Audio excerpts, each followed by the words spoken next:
খালতো ভাই, এই কিসে নরমালি কথা বলা যায় না?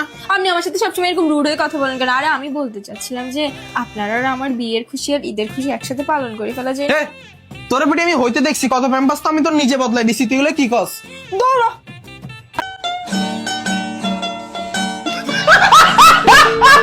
খালতো ভাই, এনেন আপনার ঠান্ডা জুস। আপনি বললে বিয়েটা হয়ে গেলে আর অনেক কিছু গরম করেও খাওয়াবো। আমি খালামণিটার ডাকতাম। কাঠটা আপনারটা নাকি আমার শাশুড়ি?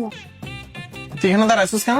আরে আমার না অনেক ঘুরতে যেতে মন চাচ্ছে, আর আম্মু বলছে যে বিয়ের পর জামার সাথে ঘুরতে যেতে, তো যা, তাই তো আপনার সাথে যাওয়ার জন্য দাঁড়িয়েছি। তুই আসলে একটা ফাঁক। এই খালতো ভাই, না না জামাই, খালতো ভাই এইদিকে আসেন, একটা ছবি তুলে দেন।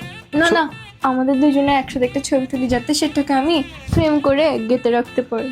আমার খালা আল্লাহ দিলে বহুত ভালো মানুষ, আমার নানিও খুব ভালো মানুষ, আমার নানা তো তার চেয়ে ভালো মানুষ, কিন্তু তুই তার ঘরে হয়ে এত খারাপের খারাপ, এত লুচ্চা লুচ্চা কেমনে একমাত্র আল্লাহ জানে। মাগো মাগো মাগো। কিচ্ছু বোঝে না, বোকা ছেলে একদম।